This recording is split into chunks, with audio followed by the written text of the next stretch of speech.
Of course, to our respected members, panel board of judges, the costume that I'm wearing tonight is the Ibon Ebon Festival of the Philippines from Candaba City, Pampanga.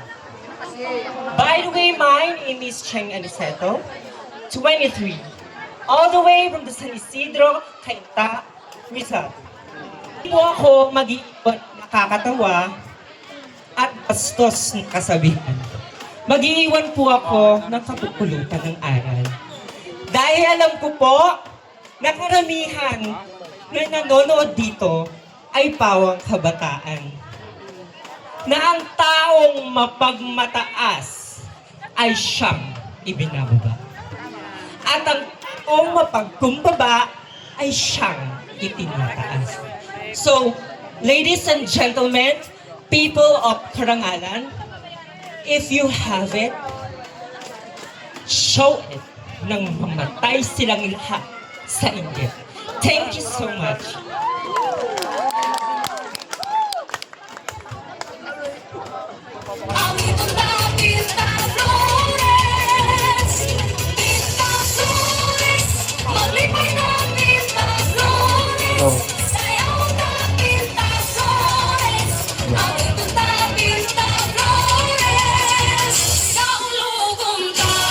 Thank you very much, Candidate number 7.